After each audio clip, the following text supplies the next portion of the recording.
All right, welcome back, everybody. I am here today with Benjamin Studebaker, who has written a very um, provocative and very challenging book with a subtitle called The Way is Shut on the chronic crisis of American democracy. What I like about this book, Benjamin, is that you incorporate systems of political thought, um, such as liberal realism. You work with the philosophical tradition of what's called legitimacy, which is not usually used in Marxism, at least in Marxist political thought. But you have a lot of foundational grounding in Marxist analysis. And so you are bringing together, maybe we could say, perspectives of political thought that usually are not synchronized. On the one hand, on the other hand, you raise a lot of challenges to in a way which is quite sobering for the left, and that was what drew me to your book, um, and that's actually the basis of this conversation to a certain extent, given that you offer and wage a fairly robust critique of the pitfalls of left-wing discourse of professionals in particular, the debates that they have with each other, but particularly the debates that they try to, and the conversations they try to start to attract the working class into their programs. And you make a claim that many others have made, but you make it pretty persuasively that there is a major deficit in communication styles. There's a kind of verbose language that is used. And of course, I myself have been accused of using Marxist lingo and terminology in ways that are alienating. And I mean, I will take that. I will accept that criticism, right? And I will try to defend and also continuously refine my clarity as best as I possibly can, while at the same time making a case as to why I think Marxism remains a central avenue for thinking politics. But there is a certain realism. I don't want to say pessimism that you bring to bear, and that was really striking in this book. So thank you for writing this book. Um, and I want everybody to read this. I think it's an essential, almost like manual for, and it's written very, very accessibly. Could we start with perhaps your understanding of the primary class uh, makeup of the American political system today? You talk about sort of three categories: the professionals, the working class, and then within the professionals you have the fallen professionals and the what is it, the romp professionals, and then you have the oligarchs. And I was very struck by your use of oligarchs, and it made a lot of sense to use that terminology, which of course Benjamin is a big reader of Plato, um, and so the relationship between the ossification of the legitimacy of democracy and oligarchy is a central claim of Plato. So I admire that, and I think that the use of the term oligarch, even though the liberal commentariat, the rump professionals, will oppose us for using that term, I think you are right to use it. Could you start by giving us a bit of an analysis or sort of an overview of your understanding of the class framework, because you're not leaning on existing frameworks and saying here's a Marxist thing we need to know. You're sort of giving us something a little more original. Yeah, I'm trying to be diagnostic. I'm trying to look at the situation and use the situation as the starting point. I understand that some people are uncomfortable with using the word class in relation to the professionals, and some people would rather use a term like strata. It doesn't really bother me exactly which word we use, as long as we're able to get into a functional understanding of the dynamics. I happen to think that the way that I draw it up here is useful, but if someone would rather use terms like strata to describe some of the things I call class, I would be okay with that. That doesn't particularly bother me. I argue that the big thing that's economically been changing is the expansion of capital mobility, something that gets going as soon as the Bretton Woods system is created. It's not something that is solely neoliberal rather than post-war. It's something that begins with the creation of the post-war system and ultimately plays a driving role in unraveling that system because it's there from the beginning and never really expunged from it. This rise in capital mobility makes it easier to move jobs, move money from place to place. And that creates competition for jobs, competition for tax revenue. And that pushes states into various policies to retain tax revenue, to retain investment, and to retain jobs. A lot of people will only focus on these issues when there is actual offshoring, outsourcing, when there's actual capital flight, when there's actually a run on a currency or a bond run. But of course, the most important way in which all of this affects the system is the stuff that states do to prevent any of those things from happening in the first place. By the time you have those outward signs, things have deteriorated, things have gone wrong. Most of the time, these extreme flows are prevented from happening with a set of policies which gradually reduce the power of workers over time. And as the workers get into a more precarious situation, this pushes them to try to compete by going to university, getting college degrees. And in the 70s, there was this big push to go to university, get a degree, because a degree is a ticket to life, this idea of a ticket to life. But of course, once very large numbers of people are doing that, ultimately, the economy can only support so many of these high-tier professional jobs. And the effect of lots of people getting a degree is that it doesn't have the same automatic effect that it used to have in terms of lifting people out of the working class and into a higher economic strata. So I emphasize this division between rump professionals who still get the benefits of the degree as they were understood in the 70s and 80s and 90s, and fallen professionals who have a degree but don't get the economic benefits, are not living much better than, say, a steel worker would have lived in the 70s in terms of the kind of housing that they can afford or the kind of health care to which they have access. And understandably, these people who were told, if you work hard, if you try hard, and you go to college and you do what you're told, you'll get a degree and then you'll be treated like a person. Those people are very frustrated and resentful. And I am very sympathetic to that feeling because I think it's very understandable and it comes out of the structural dynamics of the system. Nevertheless, the function of that feeling oftentimes is to cause these people to try to differentiate themselves from the workers because their aim in going to university was to not end up as workers.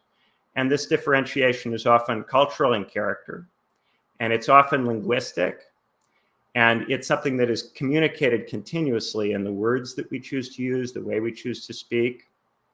And when people aren't speaking the language, we notice, and that becomes a way in which we can say, okay, you might not have a better house than me, you might not have a happier family than me or a better relationship than me, but you don't speak the language, you haven't been to college and I have.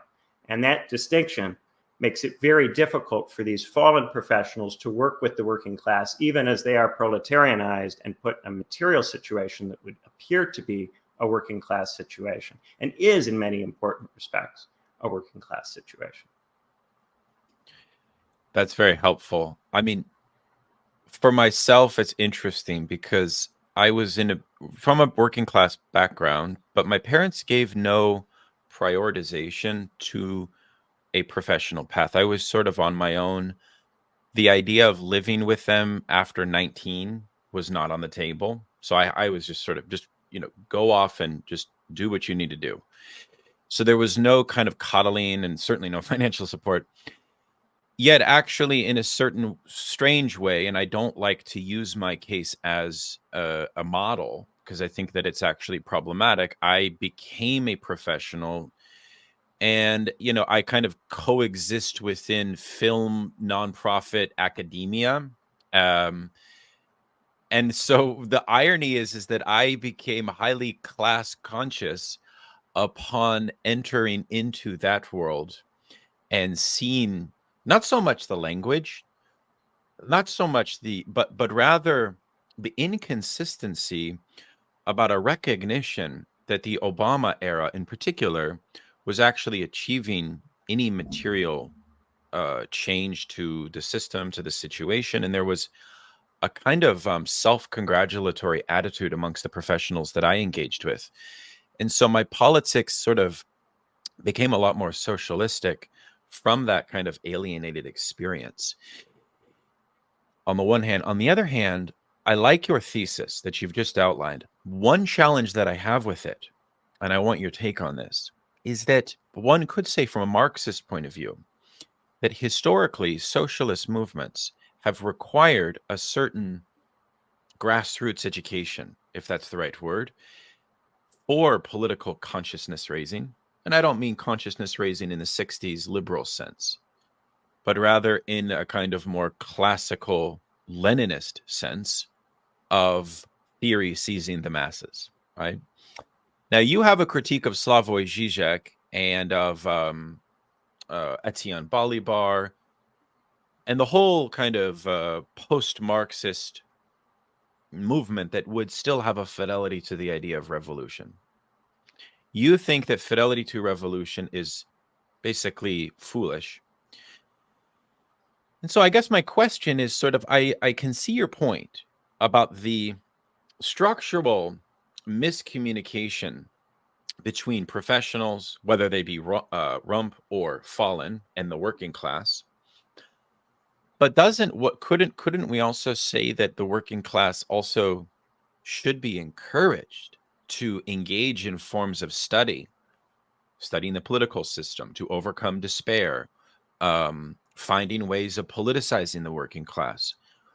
Doesn't politicizing the working class require an immersion into political theory, into reading for working class people, whether that be kind of inside or outside the university? Because that was one question I had for you.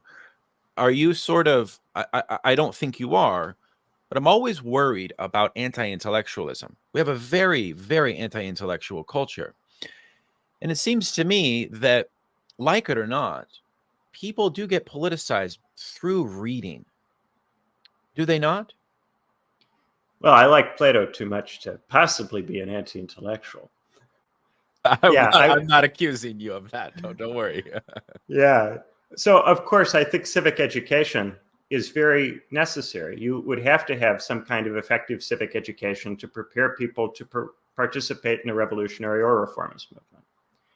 I think that the university system, as it currently exists, is offering a kind of miseducation which purports to be this, but doesn't actually perform this function.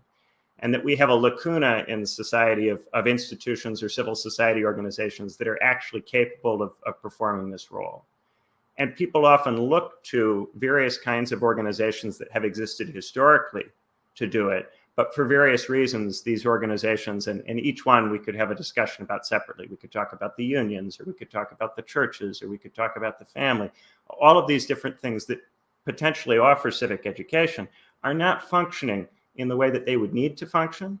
And indeed, I think this is where I would get a little bit big picture critical. I do think that modernity and liberalism is grounded on a view of civic education and how it happens and how it can happen that was a little bit overly optimistic about the capacity of the market and civil society to produce subjects that are capable of engaging effectively in political action. And I think that Benjamin Constant's take on liberty is very instructive. There's a concession in liberalism from the kind of ancient notion of fully politically participatory kind of liberty. Bourgeois liberty in some ways is not an advance on that, but makes concessions on the basis that in the 18th century or in the 19th century, to be egalitarian, to include everyone in the state, would necessarily mean having to include many people whose time is taken up with labor or mercantile activity or private business.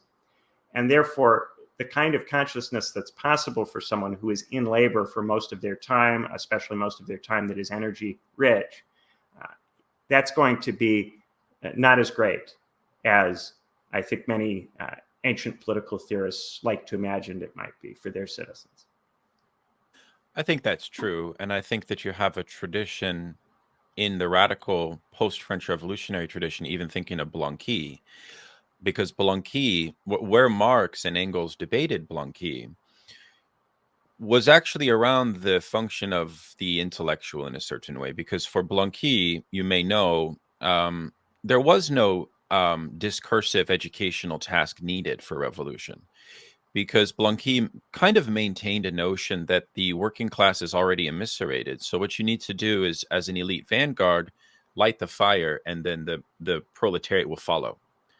And I think that Marx and Engels actually said, no, that's not sufficient.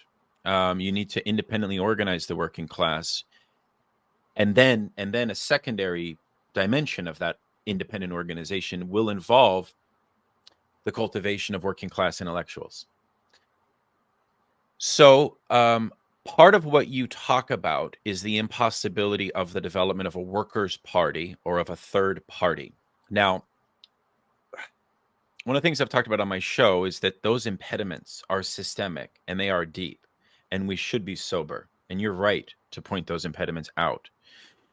And you use, towards the end of your book, a kind of hypothetical scenario, which I really like, that thought experiment, where you have a kind of outlaw group, which is not exactly a third party, but it's kind of like a collective that tries to take over the American system in collaboration with an oligarchic force that has turned on its own class of oligarchs, which is actually a very interesting point. I think that that is actually likely one of the only strategic valves that people that sincerely want to change the system should look into, which is a very difficult conversation to have, of finding an oligarch who could get behind a revolutionary vision of some sort. But that's sort of what you say is a likely scenario in your section on what if this book is wrong. I love that.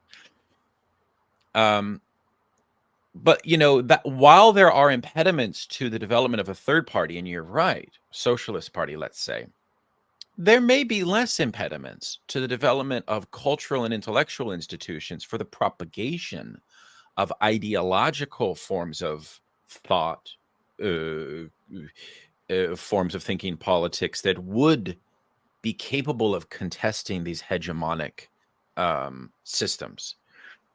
Of course, one needs a lot of resources, but one could also imagine a scenario in which a working class or left-oriented movement could create such institutions. So might you have any faith or optimism regarding that possibility? Well, I do think that it's possible to have institutions from which some people can think. Some people. It's hard for me to see a path for those to be mass institutions. They could include people who are currently in the working class, but it's difficult to see how they would be mass institutions because of the political economy side of constructing these institutions. This question of getting enough money for people to be able to participate in these institutions at scale, right? Because to have enough time to go and study, somebody's got to fund that. And there is this question of if you're going to have people who are studying, people who are writing, someone has to labor so that those people can write. And you know, the dedication to the book, you know, the book's dedicated to those who labor so that others may write. We need people who write, but for that to be possible, we have to do something about this question about organizing the labor that makes it possible. I suppose one question that emerges from this is a perennial debate that occurs, which is there seems to be, since the 60s, a pressure that's put on left discourse to identify the new subject of revolution. In other words, the subject that might be most primed to challenge the status quo. So, in the post-war period, part of the reason why there was a shift on behalf of many Marxist thinkers to say, well, maybe the students can be at that nexus point, has something to do with the rise of the new class, with the rise of a certain professional bureaucracy, and the sense in which the working class is somehow disempowered from the former agency that it had, the former potential that it had. Now, you seem to have a fidelity to the working class as almost like the fundamental agency that must be activated. Is that fair to say for you?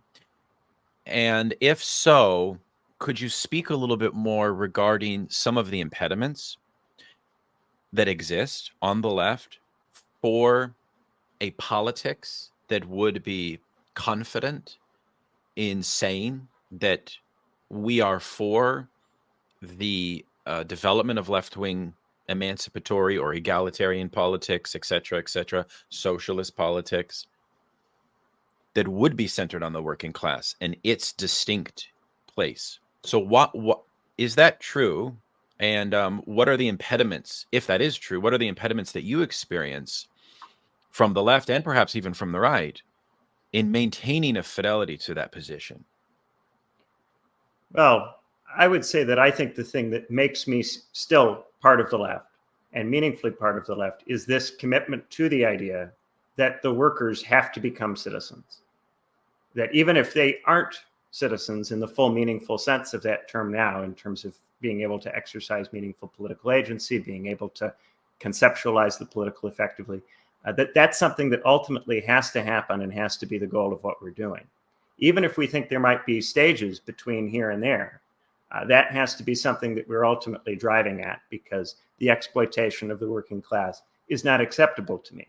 And I think for many people on the right, it is acceptable, or it's natural, or it's inevitable, or it's something that you can't change. For me, even if it's very, very difficult to change it, or very hard to see where we would go from here to change it, that has to be, for me, the focus of politics. So I don't brook any kind of politics which involves abandoning the working class in that sense. In terms of actually pulling that off, there's a bit in the book where I talk about balloonists. I think a lot of people go to the universities because they want to get the kind of civic education that's necessary to help, and often to help the working class, because since from the 70s, many people who come to university have been the first in their families to go to university, and they've been going because they want to help. Some of them are going just to make money because they're concerned about their own families, but many of them are going because they want to help and they want to make a difference. The trouble is that the things you have to do to be successful in the university environment conflict with the things that you need to do to be helpful to the working class. The ways you have to talk and frame your arguments to be competitive as an academic or as a theorist in the university system as it currently exists are at odds with helping. And this tension between what do you have to do to go up and what do you have to do to talk to the people on the ground becomes stronger and stronger and stronger and stronger. And what will tend to happen is that people will pick sides in this. They will decide that they're going to talk to people on the ground, even if that means that they never go up very far or see very much. Or they say they're going to go up as far as they can, see as much as they can, even if it means that increasingly they can no longer be heard. And as they go up, they get more and more focused on what people in the other balloons have. They get more competitive with members of their own class or strata, and they become disinterested in and ignorant of what's actually going on the ground for people. And this happens to professionals who come in with the best of intentions, are entirely well-meaning. It's not a moral critique of people as individuals. It's not intended to hurt anybody's feelings or make anybody feel inadequate. This is something that is structurally created by having a system in which the university is the only kind of institution that is available to a young person who is trying to gain civic education. And the university is fundamentally captured by counter-revolutionary forces.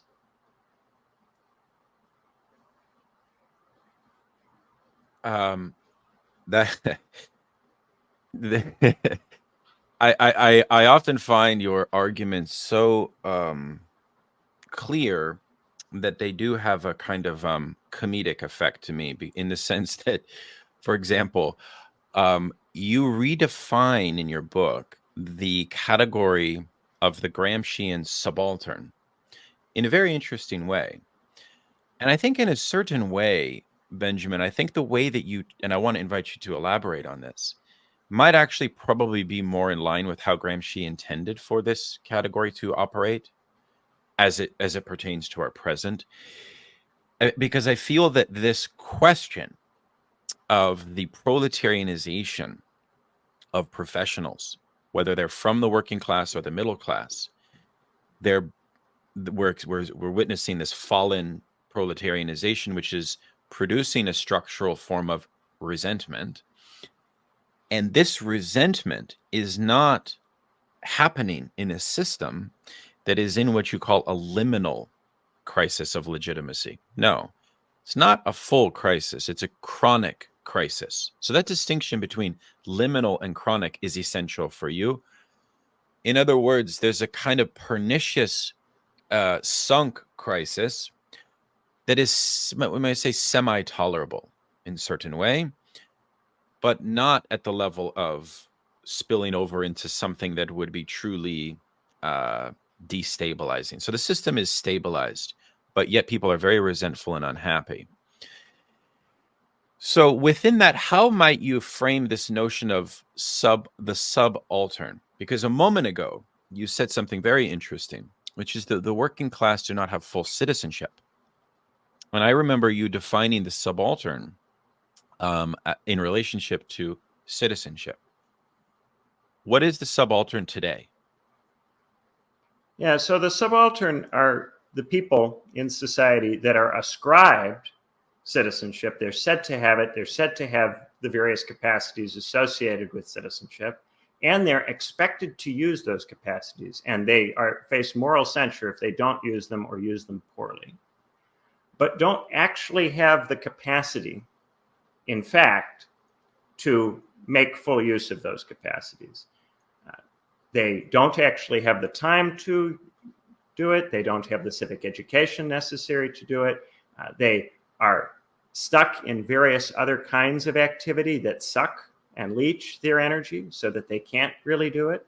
And they've been driven out of politics by frustration and by repeated recognition that trying to do politics doesn't help them, doesn't help the people they care about, is a waste of their time. So this subaltern part of the population is the part that can't speak, and insofar as it can speak, can't be heard. And insofar as we talk about it, we talk about it. We aren't of it, especially if we're being heard talking about it.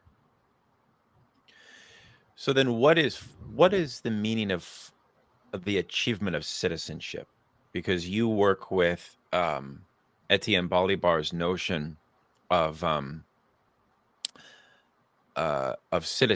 citizenship, which really is coming out of a continental Marxist point of view. And you have some criticisms of him there. But I wanted to ask you how you might define politics as the realization of full citizenship. So is this something close to what does that look like for you? Well, I think if we really had a system in which everyone was a citizen, in the full ancient sense of citizen, we would have a society where everyone reached a level of consciousness that's above that of the bourgeois subject. So then the primary impediments of the bourgeois promises of full citizenship are locatable at the site of the contradictions generated from the tyranny of capital and the market. So then you're not necessarily making a full call for the abolition of the bourgeois subject. No, you're saying that there's something embedded in it that is impartial, that's not realizable on the terms of capitalism. Yet at the same time, you're also quite sober regarding the historical examples we have available for how capitalist society is truly transformed. And I also get the sense that for you, because at one point you say there's really only like 3 or 4 true crises that have historically transformed a system. What is it? Pestilence, plague, war. What I don't know what the other ones are.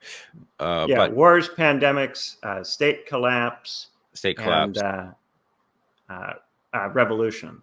Revolution. Yeah. So then, in a certain way,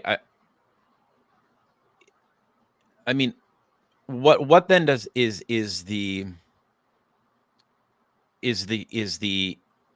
demand then at the level of, because I think that the system we have in place and the ideology that we have in place has such an antipathy to even framing working class demands through the prism of economic egalitarianism.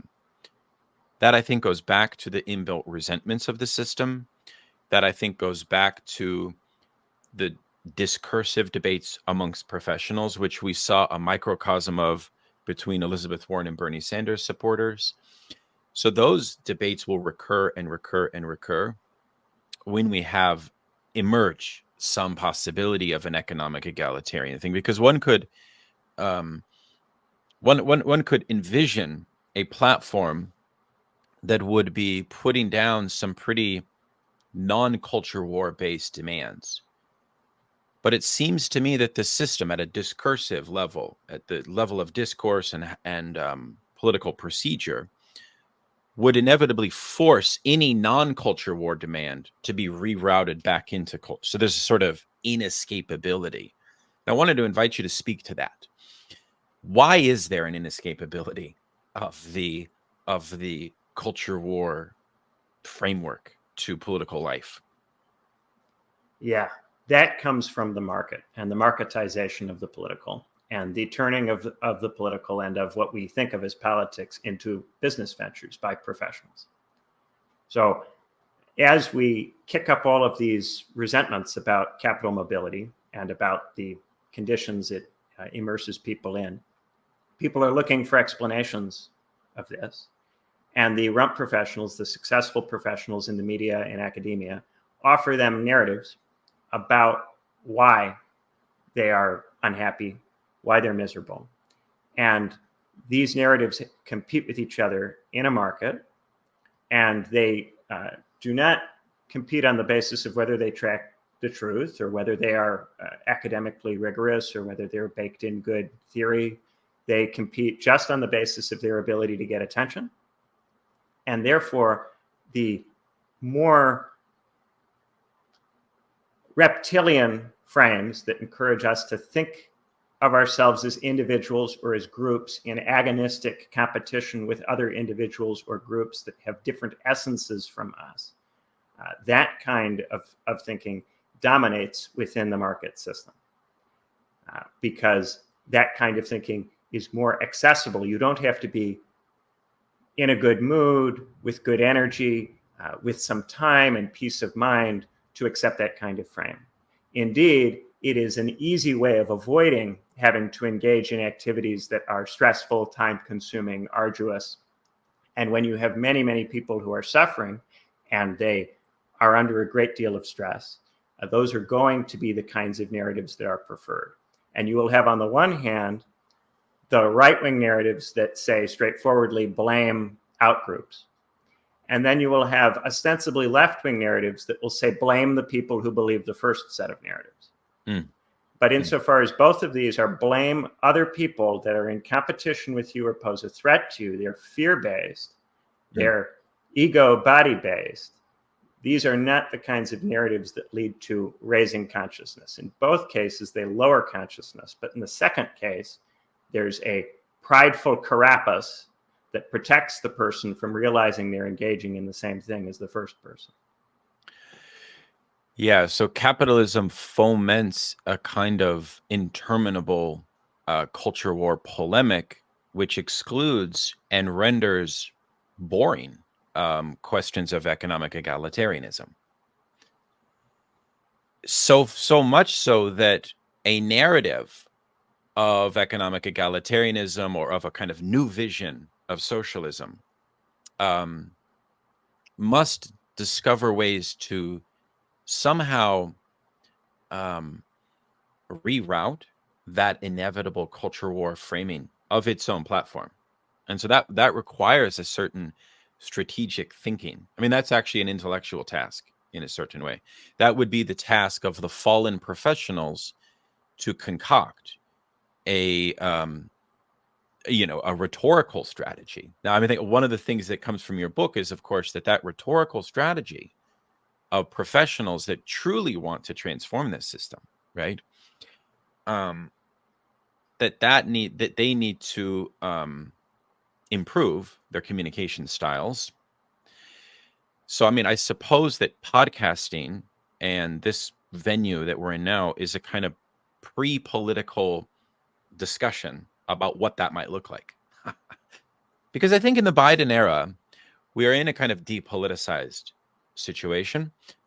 And you talk about the various ways that depoliticization functions, right? By turning to family, by turning to sports and what you call fandom, right? I think the Chapo Trap House calls it, are you grill pilled, right? And it will be interesting to see what happens in November, right? Because in a certain way, speaking now as a working class person that is in professional milieus and institutions, when Trump is in power, the professional milieus, right, their cultures lose.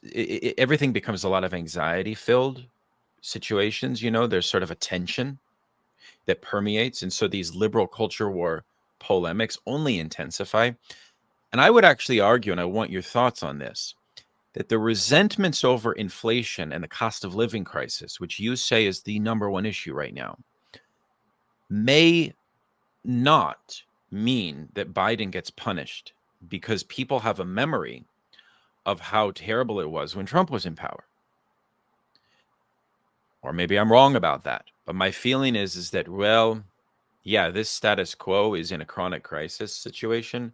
But do we really want to go back to the turbulence of Donald Trump? Is the resentments that high?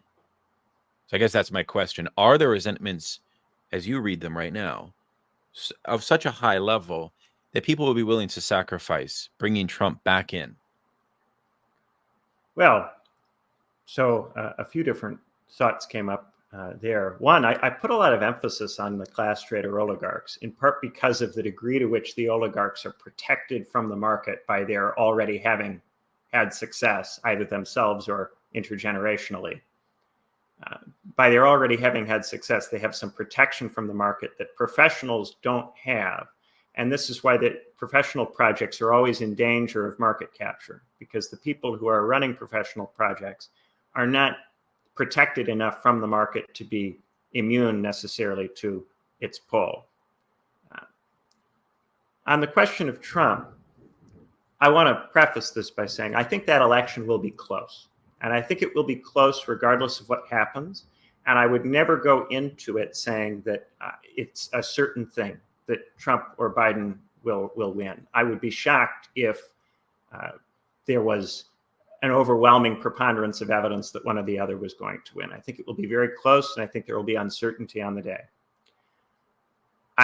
One of the things that we do know from political science is that voters have a kind of myopic tendency to focus on the last 6 months to a year prior to the election, and to give this much greater weight in their sense of conditions than they do anything from earlier on. And so for this reason, one of the political business cycle in the old days, you jack up the interest rate early in your term, right after you're elected, right? To fight inflation and so on and so forth. And then toward the end of your term, you back it off.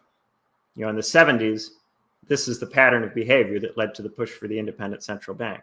And the reason that politicians found this to be effective is that people would reward them for an improvement in conditions at the end of the term, even if that was ephemeral and fleeting and based on playing around with the levers. And they would forget about whatever happened at the beginning. You see this straightforwardly in the Reagan term, right? Where Reagan begins his term with very high interest rates.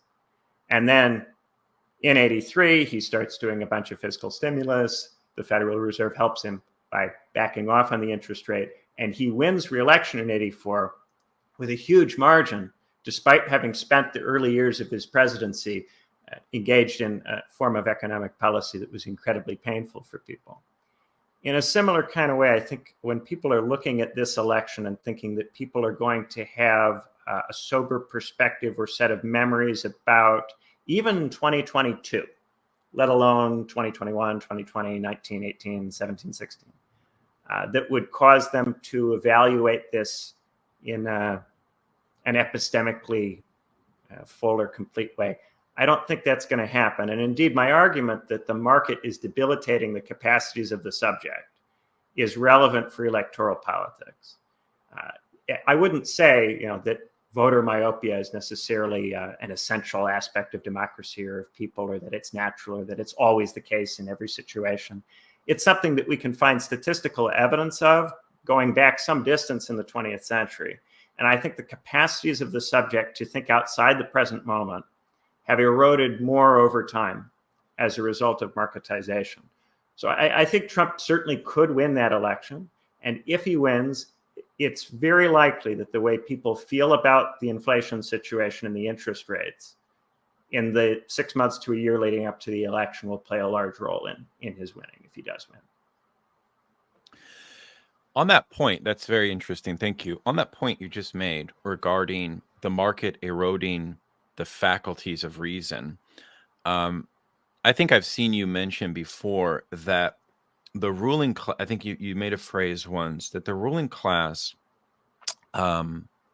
if you were to engage in a kind of movement for contesting hegemonic power, let's say you have an outlaw group, a socialist party, a working class movement, I guess my question is sort of what is the role of reason and rationality in contesting the ruling class? Is there a place for the restoration of the grand Enlightenment tradition of politics? Of the idea. How do we bring to the surface, right, this idea of the effects that the market has had on us? I mean, I wrote a book, for example, on the psychoanalysis of the family, and used research that shows that adulthood, since the rise of neoliberalism and financialization in the 1970s, has affected self-development and maturity and adulthood. Okay? So I fully agree with your claim there.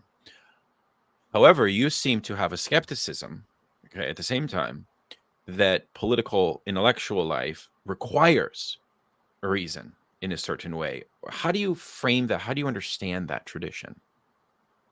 Well, I very much think that realizing the capacities of citizenship requires developing various capacities in people through a process of civic education. Now, I'm critical of someone like Rawls, who frames people as having two moral powers that can straightforwardly be activated if you just get them a set of primary goods. I think that's too simple and too straightforward. I think developing these kinds of political capacities in people is hard. And I think that we often underestimate how difficult it is, in large part because if we acknowledge that it's difficult, historically, this has tended to have an anti-egalitarian implication. If we think it's difficult for people to get the capacities necessary to be citizens, and we live in a very scarce, resource-scarce society, like a feudal or ancient society, we'll conclude that most people just can't be citizens or can't realize those capacities. The Enlightenment tried to get around this by watering down the notion of what was really necessary for a person to be a citizen, by framing a person who operated at a significantly lower level of consciousness than the philosopher as the ideal subject. I think that that was functional to have the kinds of egalitarian effects that people in the 18th and 19th centuries were going for. And I think that it's very defensible in that context to do something like that. Nevertheless, I think we've paid a price for it in that we have, to a large degree, forgotten that it's possible for people to be, not just to realize the capacities of the bourgeois subject, but to go well beyond that, to become something much better than that. That this is achievable for, I might hesitate to say all people necessarily, but certainly a lot more people than has generally been historically assumed, especially by ancient and medieval thinkers who tended to naturalize these differences. And I think that one of the problems with the Enlightenment tradition while it recognizes historical development between, say, the ancient world and the modern world, is a tendency to assume the bourgeois subject or something like the bourgeois subject exists or can easily be created without a lot of effort and without a lot of planning and careful organization. And that's why I emphasize the role of the market so heavily, because I think that very often when people start talking about free society or civil society constructing these subjects, there's an assumption that a marketized discursive space will get you the kind of subject that you want. And I don't think that's true. And then the fact that we don't seem to be able to create discursive spaces that are protected from the market is a problem. And so it's not just a question of different rhetoric or talking about things differently.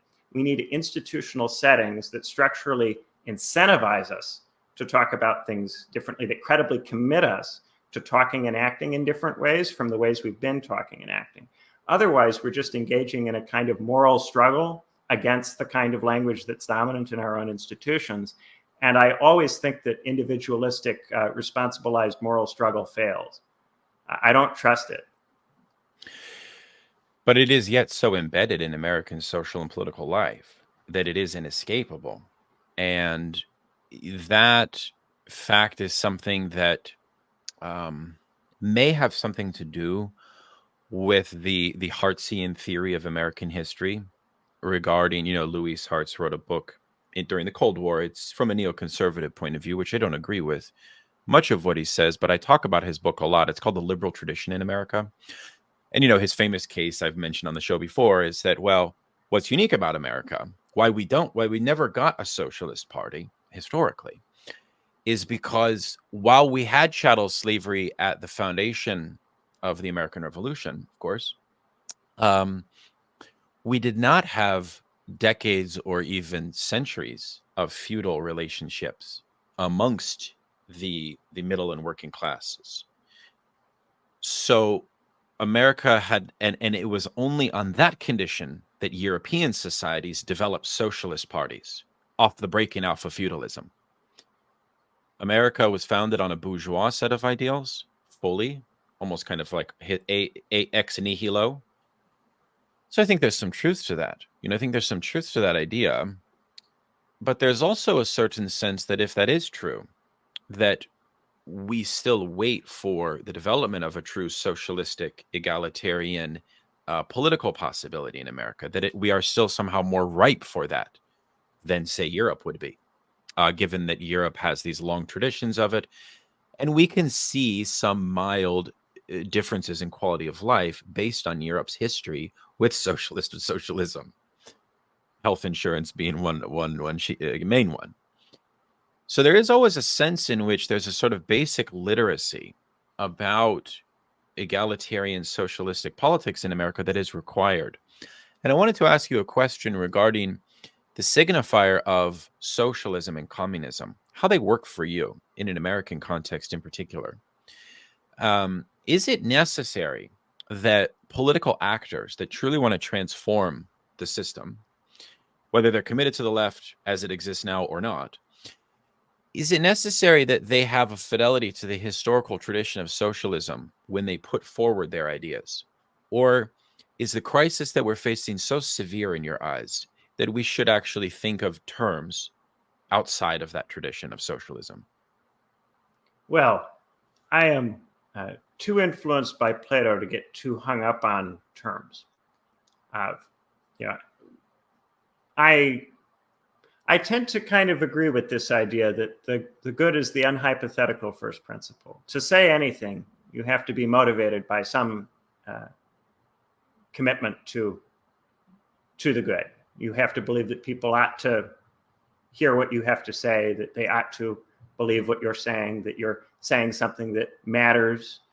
There's some kind of commitment, I think, to the good in what people say. And when people get hung up on how things are said, instead of whether what's being said is helpful, I think that's when we start to lapse into dogmatism.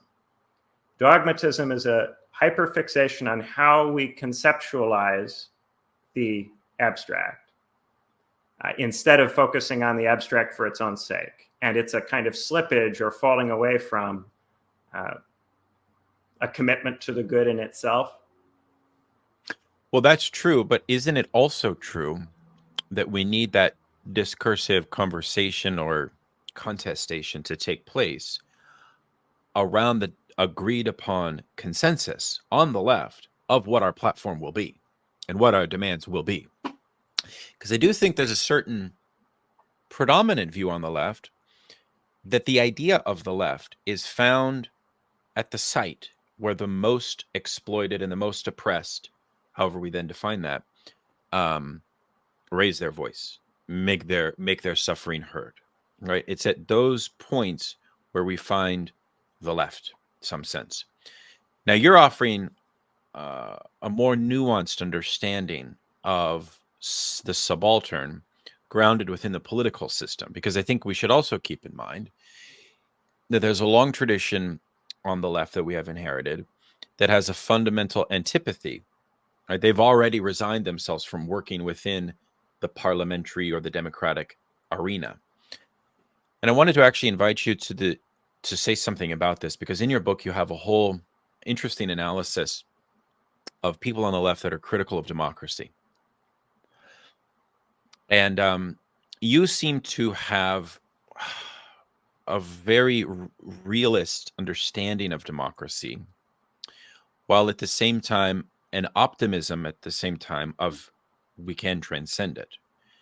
So could you actually bring democracy in at this point, perhaps? I think it might be an interesting time for you to do so, because I think that dogmatism exists already in various forms, and there's a sort of prior debate that we often have online on social media on the left, that simply blocks and prevents what should be a simple consensus. Because what you just said, of this notion of that when one speaks, so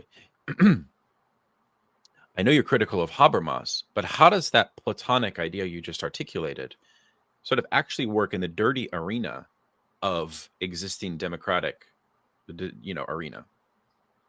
Yeah, so the way it works for me is a focus on developing the capacities of the subject rather than on trying to dictate to the subject what positions the subject should take or how the subject should conceptualize abstractions or what values the subject should have or should claim to have or purport to have with language, right? It's a focus on having subjects that are capable of conceptualizing the good rather than a focus on telling the subjects how to conceptualize it. It's a confidence in, you could argue, almost a virtue ethics. The idea that what we really need is the right kind of subject rather than people who have the right positions or the right views. Is that right kind of subject? So its precondition is not some discursive moral instruction that would cultivate them per se, but nor is it a static pre-existent class per se. So what exactly is that? Yeah, I think it's something that we have to construct through institutions that perform these roles, through all of the different kinds of socialization mechanisms that have existed and have been developed and redeveloped since antiquity, all of the theurgy and ritual and ways of interacting that institutions that were committed to producing these very high kinds of subjectivity engaged in. Of course, this is not something that is easily produced at scale, especially not in a market society where most people are in labor. So I think that it's possible to try to pursue that kind of subjectivity for a minority of people, and for those people to then, on the basis of what they're able to grasp about the society that we're in, look for political interventions that can improve the position in terms of subjectivity of as many people as possible, of the workers. Ultimately, we need to raise the level of consciousness that the workers are able to achieve, which means we need to protect the workers from the market.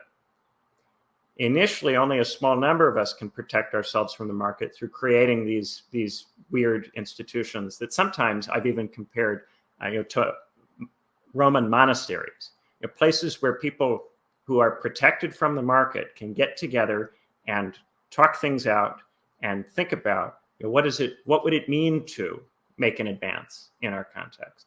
And then once that happens, it might, we can look for ways potentially to try to turn the agonisms and antagonisms of the existing political system toward these purposes. But I think that it's going to take a lot to actually get the workers to a level of consciousness where things like 18th and 19th century socialism become relevant in any real sense for them.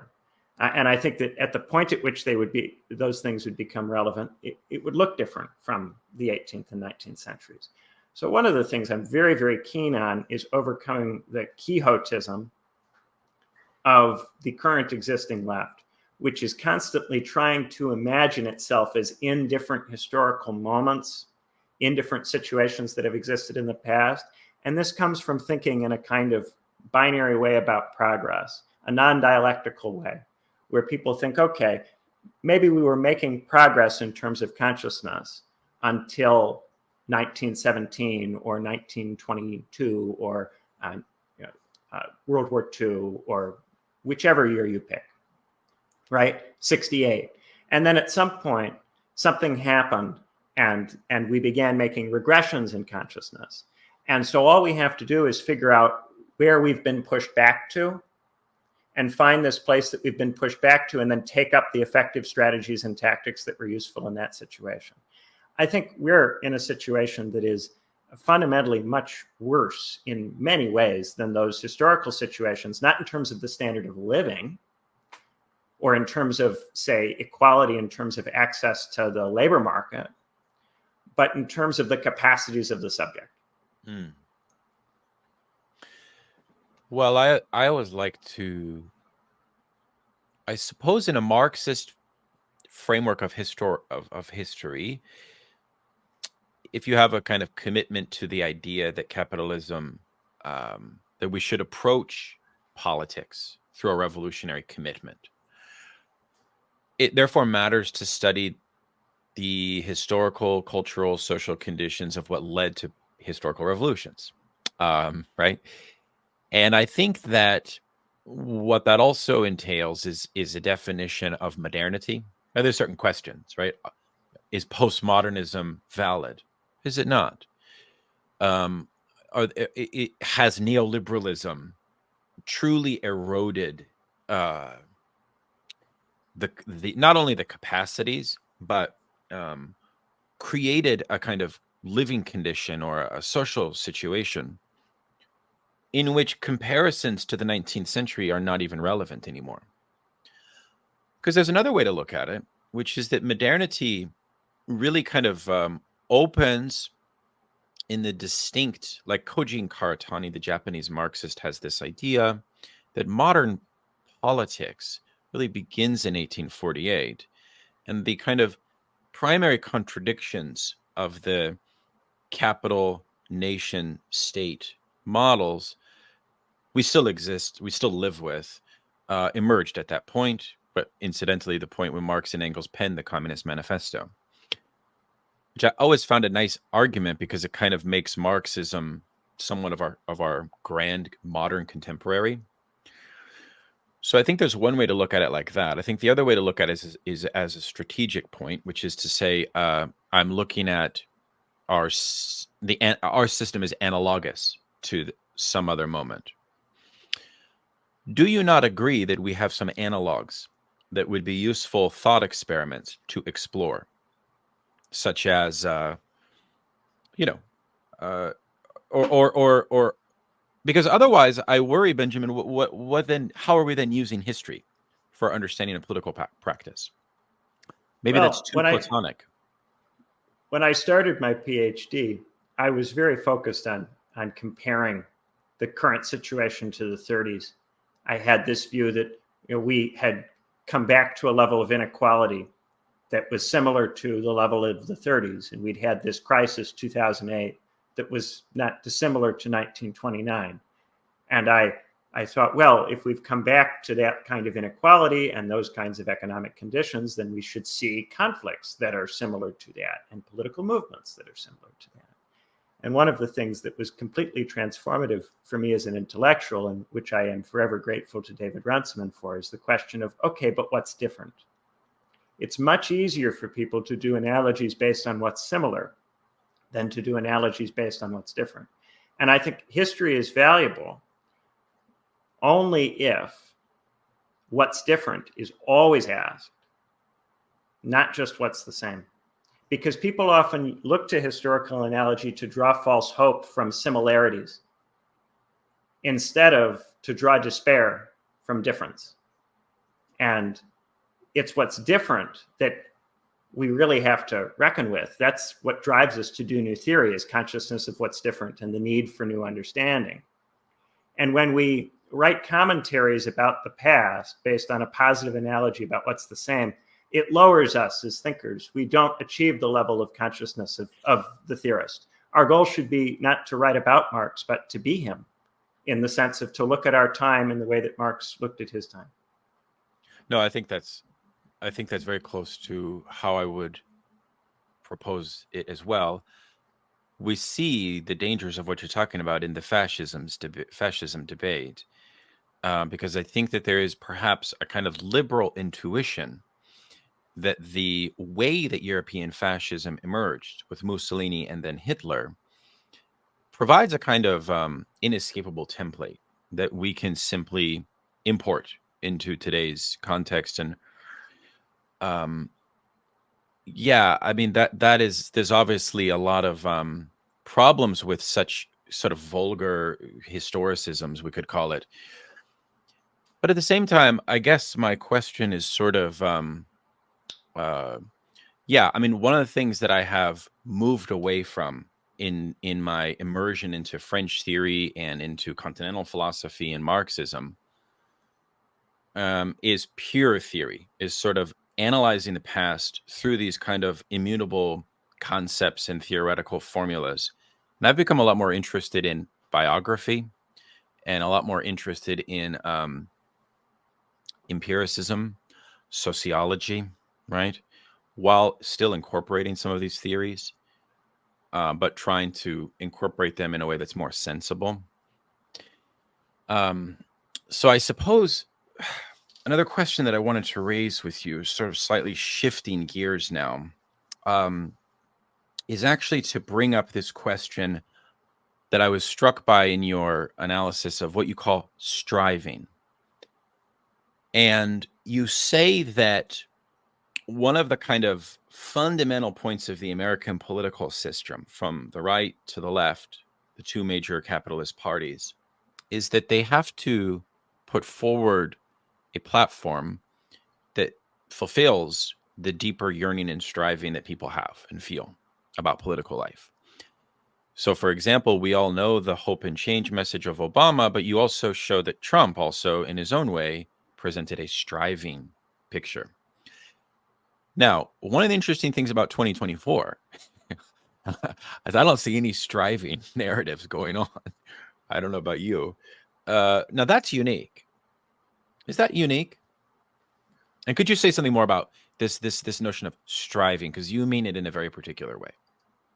Yeah, that's an interesting question. Yeah, I take it from Robert Gooden in his book on settling, where he can contrast settling with striving. Right? So settling is accepting your conditions is good enough, and striving is trying to change them and make things better in some sense.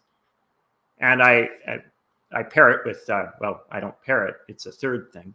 The third thing is sinking, and sinking is where you get into this back and forth between striving and settling, where you try to strive, you're not able to, somebody tries to get you to settle, and you're mad at them because they promised you things that they didn't deliver.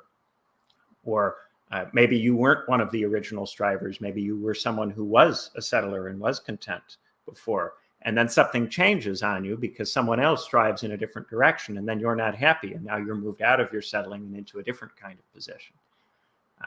I think we probably do still have striving here, although I do think you're right that it's more muted. And it's more muted because Donald Trump used to be president. So the horizons for what Donald Trump can promise are somewhat muted by the fact that we already know what it means for Donald Trump to be president. Now, he's he's trying, however, to say to people that he will do things he didn't do before.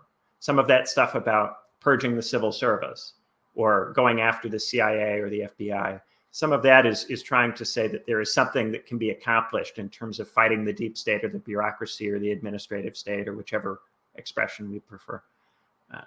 Some of that I do think is striving, that he's learned some kind of lesson from the last term that he will take to heart. But yes, it's harder when both of the candidates have been president. Yeah. For that to be the thing that is really taken seriously. And I think part of why the attempts to say that those plans are authoritarian, why that doesn't always strike home for people, is that we know that Donald Trump promised all kinds of things that he couldn't deliver on last time, that he was often very verbose, but ultimately not very capable of doing many of the things he talked about. Well, I mean, I suppose the legitimacy crisis of the American system is interesting in the sense that it probably used to be the case, that the liberal consensus on the right and the left could sort of pick and choose a narrative framework and run it in a platform, and then, reasonably expect to convince a wide swath of people of the basic legitimacy of their worldview. Now, I think that with things like the Gaza war, right, and with the cost of living crisis, and with Biden's senility, and many other factors you could add, it's not so easy. It's not so easy. Now, that should be an opportunity for a counter-hegemonic project that wants to truly transform the system to emerge and contest the ruling capitalist parties. But, as you've said, the system has created inbuilt barriers to us to do that. So let us actually move to where we're at right now for those of us that are deeply concerned with the humanitarian tragedy of the Gaza war and the realistic prospects of what we can do about it. We're seeing the campus emerge as a new site, and I don't think that it's like a repeat of 68. Speaking of history, I think that's a little too naive, precisely because I think that the 68 campus movement was a part of a global set of crises, which in a certain way were more raw than the crises we have now. The crises we have now are, as you say, chronic. They're bad, but we've had decades of them being tolerated in a certain way. It's kind of like deindustrialization. Yeah, deindustrialization is terrible, but the way it is internalized and experienced by the working class, say in the Rust Belt, has become kind of chronically normalized. Right. So let's talk about Gaza.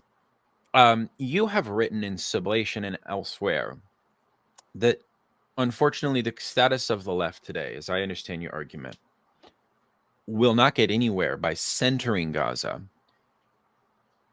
and that Gaza will not become a causal point or leverage point for the achievement of anything else. So you have a certain realist, maybe we could say pessimism there. Could you make your case on that and elaborate what you mean on that?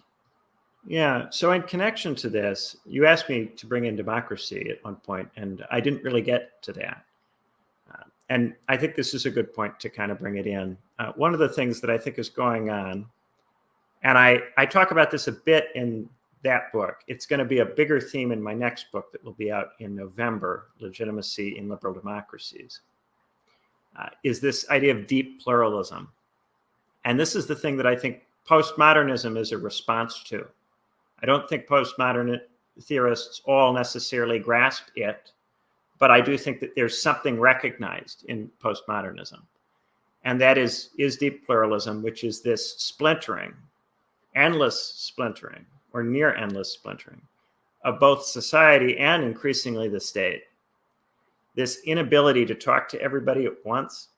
One of the things that was delusional about the Bernie movement that I supported and backed, and increasingly delusional as time has gone on, is this idea that there is a kind of discourse, the discourse, that you can influence or capture that is unitary, and that you make kind of interventions online and these filter down into the discourse, or you make interventions in the academy or in the media and these filter down into the discourse, and then by changing the language that we use in the discourse to talk, this changes the way certain situations are viewed by people and results in inescapable demands for change. This no longer works if it did work. And I think you could argue historically it did. Historically, there was a time when TV and the newspapers were a much more unitary, and the legacy media did create a space that if you could penetrate it, you would have access to very large swathes of the population. And you could have a significant amount of influence by getting something into the New York Times or getting something onto a major NBC or ABC or CBS. That's no longer the case. And people have talked about this in cultural studies, about the loss of the monoculture. I think this is politically extremely important. It's something that I try to talk about in the book in relation to the subaltern and the loss of any connection to the subaltern. And in that piece, what I try to point out is that insofar as we have social science research, polling that asks people in the United States today, what do they care about? There is a very, very sharp mismatch between the way Americans as a whole answer those questions and the things that are being talked about in the newspapers, on TV, by left-wingers, in left-wing spaces and organizations, on campuses. That this disconnect is now bigger than it's ever been in a historically unprecedented way. And one of the things I loved is, on Twitter, I made a kind of positive analogy with 68. I said, this is a bit like 68. It shares in some of the faults of 68. And you did a wonderful thing of pointing out how it's not like 68. Actually, 68 was a much more promising moment in all kinds of ways. There are all sorts of things about this that make it much less workable than 68, right? And the one that came into my head and really stuck with me is that in 68, that you had a real possibility of soldiers and veterans and their families coming to view Vietnam as a bad use of them and their family members. And those people, veterans and soldiers, were during the draft in every part of our society. They could be found in unions, they could be found in churches, they could be found in every social organization that existed in the 60s. And in the 60s, there were loads of those organizations all over the place relative to now. If anything, those organizations felt too present in people's lives. They were a bit of a straitjacket. They overimposed themselves on people. Now you have a much thinner associational landscape. You don't have any American troops going to Israel or going to Ukraine, or if you do, it's very, very, very small in number, not a constituency that you can politically mobilize.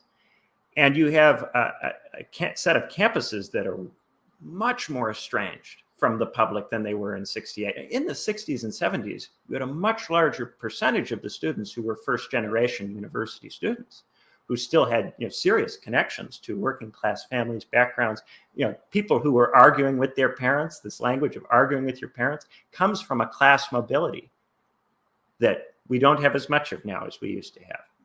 So all of that, I think, underlines the argument that I am making there, which is that what's really going on in the left with Gaza is people do not want to sit with the despair and the misery and the discomfort that comes from really looking at the situation we're in today and how we got here and all of the things that we've done wrong.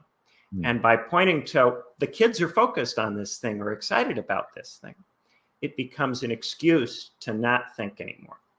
And we had this period after 2020, after Bernie's defeat and after Corbyn went out, where there was a real need to think about what we had done wrong. And this becomes, oh, look, people are doing things again. The left is back. So therefore, that previous moment can be brushed off. I think it's a psychological palliative for us. And I really care about Gaza. And I really care about the people who live there. And I think a lot of the time when this critique is made, the assumption is that the person who makes this critique must not care. The problem is not only do I think that this stuff isn't working, I think it's counterproductive. I think that university discourse often hurts the causes that it's associated with. I think most people who the university students imagine they're helping are better off if their causes are not associated with campuses. And this has to do with the loss of trust the professionals have at this point. The balloonists have spent so much time comparing balloons and saying things to people on the ground that don't make sense or don't matter to them, while conditions get worse, that many people on the ground think that everybody who's got a balloon is out to get them, or that they're all being paid by some group of shady people, some conspiracy of shady rich people. And for this reason, most political causes are better off not being associated with the professionals, not being associated with students. And I don't say that to pick on or belittle or criticize students or professionals. I just think it's a political fact at this point that the stuff that goes on at universities has so little to do with where most people are at, that at this point, calling something a university or campus issue is a way of coding it in a way that is intrinsically alienating for many people at this point. You're right. You're right insofar as since Vietnam, it seems that the deadlocks of our system have a certain consistency insofar as the meaning of what it means to become radicalized has the trappings of a certain psychosis, of a certain, you become radicalized on the left by becoming so overly agitated that you are excessive, and that therefore to be political is to have solidarity with excessive outrage. And I think that the marketized culture war framework of the public sphere has already found ways to route that excess, let's call it libidinal. We don't need to use that phrase, but let's call that excess rage. So I do worry that the terms of what it means to feel politicized end up not necessarily moralized, but caught in a place of kind of subaltern passivity or subaltern inefficacy. Nothing can really happen as it relates to the system itself. So I think you are correct in your diagnosis of that. While at the same time, I'm happy that you make the point that you have full solidarity and that all of that is essential for the suffering and the situation, because without our moral alarm, right,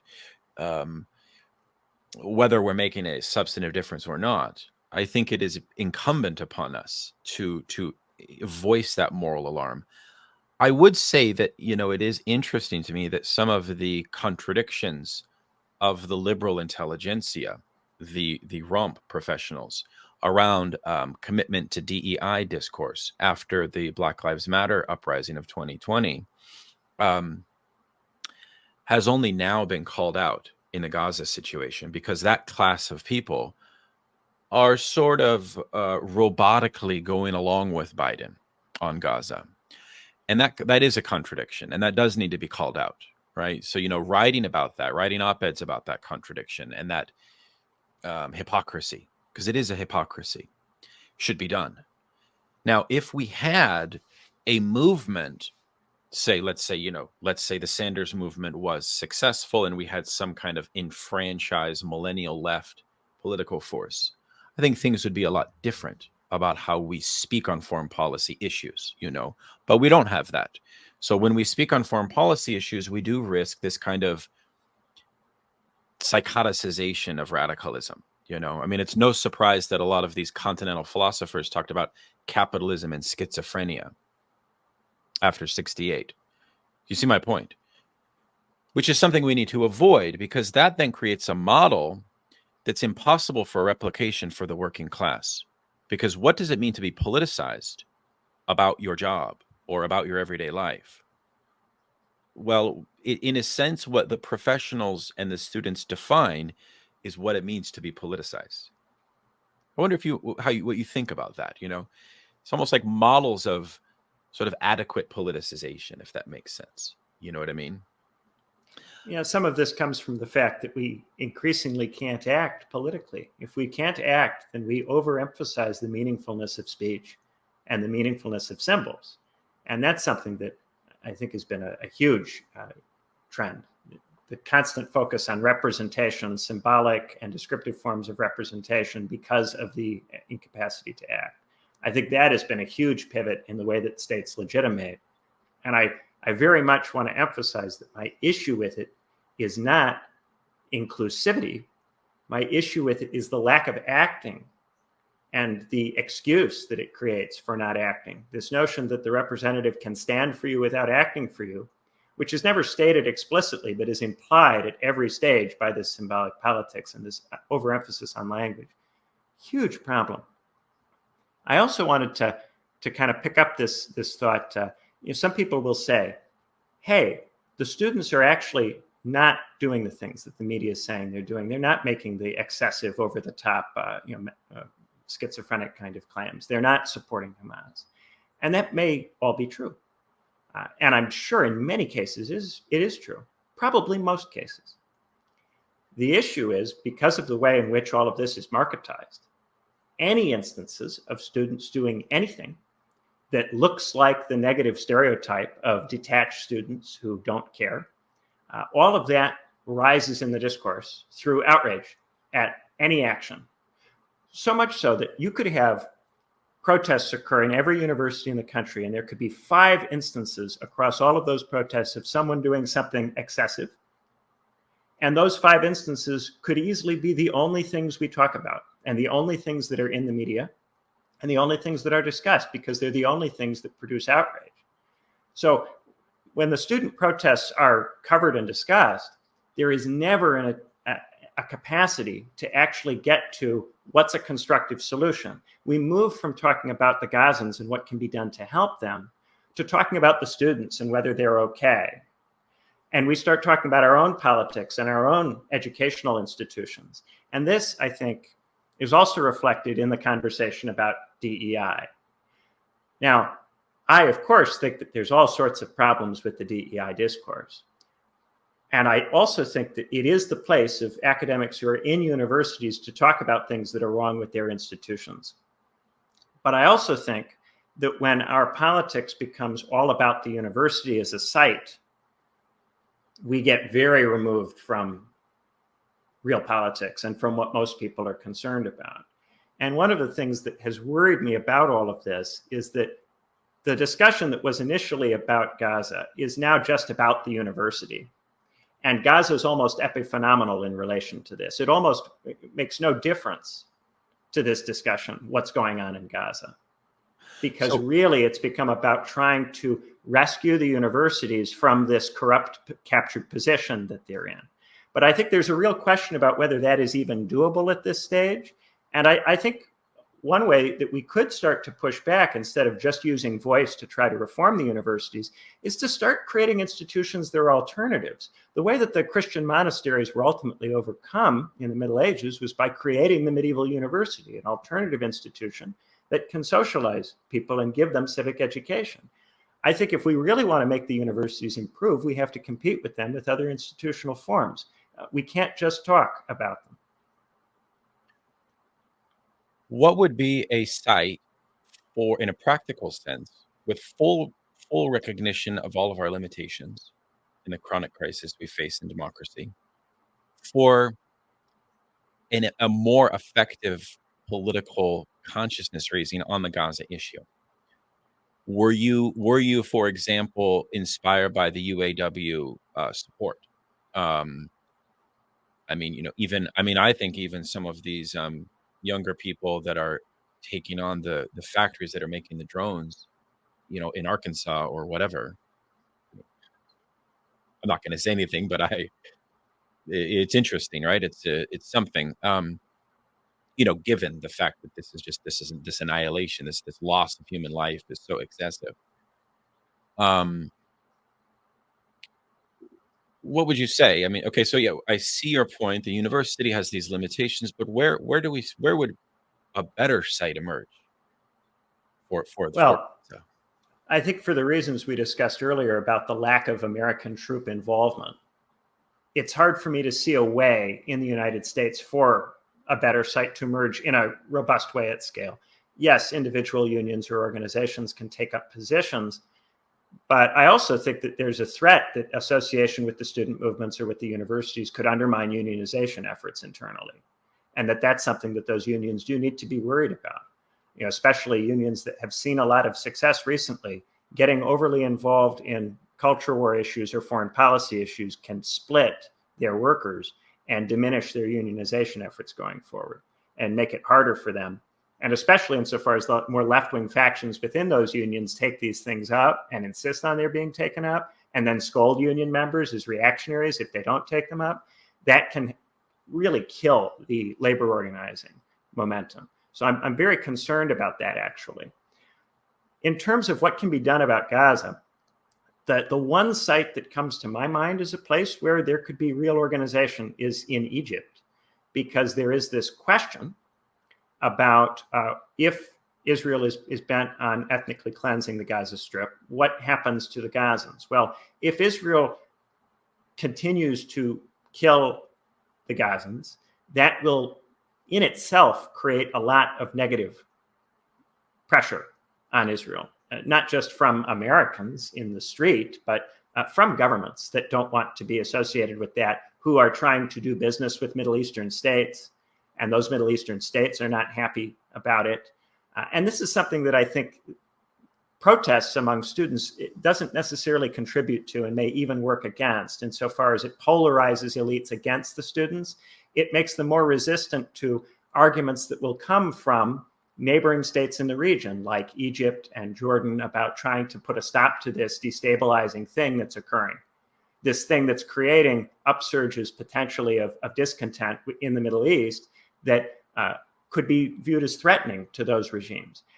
And I'm not saying necessarily that there will be those kinds of upsurges. The point has been made that the Arab Spring, in many ways, was very dispiriting for people in society in Middle Eastern countries. However, I do think that the memory of the Arab Spring and the recency of it invites a certain caution on the part of heads of state in the Arab world, and that caution may cause them to do things to prevent such an upsurge before one were to begin. And that will involve talking to the Western states and going, this is a problem. This will destabilize the region. You cannot allow this. And in particular, Egypt, I think, is important, because if Israel were to succeed in ethnically cleansing the Gaza Strip, Egypt would have to agree to take the refugees. And the way that would be done, if Egypt were not worried about any kind of revolutionary upsurge, would be that the Western states would pay Egypt a lot of money to process them in a refugee camp. And there is a camp that Egypt has been constructing as a potential measure in the event that that this happens. However, Sisi has to be concerned that if he is viewed as someone who aids or abets in the ethnic cleansing of the Gaza Strip, that could cause major problems internally within Egypt. And the fact that the Egyptians hypothetically might not support that is, I think, the most important fact going on in terms of what constrains what Israel can do. Yeah. And I'm not saying definitively that there would be a revolution if that happened, but the fact that Sisi can't be sure, the recent history of revolution in Egypt, is the most important material fact at play here. And that's something that I think is a lesson that we can carry over here. Because we don't have real revolutionary energy or real revolutionary subjects, there's a credibility problem for us. And I talk in the piece about Gaza about the credibility problem insofar as people are not even credibly committed to not voting for Biden because they've said that they think Trump is a fascist. Right. They can't even credibly commit to not vote for Biden, let alone credibly commit to revolutionary activity. Well, the demographic changes amongst the Arab American and Muslim American populations are pretty sizable, as far as I've seen, say in certain swing states like Michigan. And I think that you will see those effects happen in November. The Arab vote will flex its muscle. And I fully support them in doing so. Would you support that flexing of that muscle of abstention? I support anything that raises our capacity to credibly threaten the Democratic Party elites, the Republican Party elites. I support anything that raises our ability to credibly threaten them. And therefore, of course, I support non-voting. I support voting third party. I support voting for anybody you want who isn't Joe Biden or Donald Trump. I think really that's all we can do. The issue is that it's too late, because so many people on the left have already said that they think that Donald Trump is a fascist. Now, when they put out stories about how they support this non-voting or this refusing to vote for Biden, people don't view that as credible. People think that by the time September or October comes around, they're going to be saying to those Muslim voters or Arab voters that they need to fall in line, because otherwise there's going to be authoritarianism. And Trump, if anything, is even more hostile to the Palestinians than Biden. And he may escalate the conflict, and he may start a conflict with Iran. And all of this happened last time. And I think the Biden administration banks on it. And at this point takes it as a given. And that's why I think it's so ineffective. But the larger point in my raising this is, if we don't even have the credibility to do that, if they don't even believe that we really will do that, how could they possibly believe that we would ever engage in revolutionary activity on the basis of what they do or don't do? And this is something that we are so far removed from even talking about or thinking about, that the role the Arab Spring plays in hovering in the background of this has just not even come into the conversation. I think one of the most Eurocentric, West-centric aspects of this is that we're talking about Ivy League campus protests. And I would love to see more emphasis here on what is going on in Egypt. Because in these authoritarian contexts, it's very difficult to find out what's going on. People aren't able to speak freely or openly. It's hard to know. And what I would like to see, if people want to help the Gazans, they should be trying to amplify anyone who is trying to pressure Sisi not to open that border. Anyone who's trying to pressure anybody in the Arab world on this issue, those people need to be talked up. But nobody's doing that, because nobody's really serious about helping the Gazans in a political sense. There's moral outrage, there's moral frustration and upset, but no one's thinking about it politically because they have this state of emergency thinking. And then the people who do think about it politically are accused of not caring, because we don't get emotionally worked up enough about it. Right. Well, the thing that I've tried to spotlight on my show is an area of research that I have familiarity in, which is political Islam and Islamism. And we have had Mohammed Suleiman, who has his PhD in jihadism and political Islam, and he actually grew up in Gaza. He said he was going to high school when there was gang war between Hamas and other gangs that were Palestinian that were actually being paid to overthrow Hamas by the UAE. And so he's really given us a helpful perspective, because one of the things that he's said is that on the ground after the Arab Spring, amongst the Arab proletariat, political Islam has a certain traction, a certain appeal ideologically, precisely because the people know how counter-hegemonic it is. Even though when the Muslim Brotherhood came to power in Egypt, it was a sort of failure, obviously, a grand failure, in fact. And I think that has also weakened them, but Hamas has also strengthened them. So what's the meaning of that ideologically is something I've tried to look at, and that's not, we don't want to take that cynical right-wing position, which is to say, oh, these students believe in LGBTQ rights when Hamas. That's a kind of insincere thing to say, but still, nonetheless, we still nonetheless need to talk about the real, because I was recently in Lebanon, and 20 to 30% of Lebanon is controlled by Hezbollah, and all of those dynamics are. I agree with you. They are very much essential. Well, listen, I want to bring this. Oh, please go ahead. Just briefly on that point, I do want to make it clear. I don't support the Muslim Brotherhood or political Islam in Egypt. I do support pressure on the Egyptian state to not go along with this. I have great respect, however, for Islam and for Sufism in particular as a tradition, which I think is very much rooted in Platonism. Islamic Platonism is an absolutely wonderful tradition. Unfortunately, political Islam is not just alienated from the kind of, say, left politics that I would espouse, but it's also alienated from the kind of Islam that I think would be interesting to politicize. a kind of Islam that would be more open to left politics and friendlier to the kinds of things that I've been trying to do. Well, I mean, that's an interesting point. There's a wide spectrum, and I want to do more programs on political Islam, because certainly one needs to have an attunement to the surprising and subversive manifestations of political Islam as a democratizing ideological force in Islamic Muslim societies as they experience repressive conditions. And that I find inescapable. So we can come in on high and make a critique of it ideologically, but that's very different than a sociological observation about its popularity at a mass level, which is almost undeniable in my view. And so how do we work with that in your realist? How do you realistically work with that? Yeah. If we want to get very blunt about the realism here, you encourage anybody who will pressure these regimes to keep their borders shut to the Gazans so that Israel has no choice but to work out a peaceful settlement. Its only alternative would be to just commit an enormous atrocity that will not be permitted. For geopolitical reasons, many, many states have an incentive to not permit that. So you support those organizations because of a particular constellation of events that you're intervening in. Once the situation cools off, you stop supporting those things and you stop talking up all of that stuff.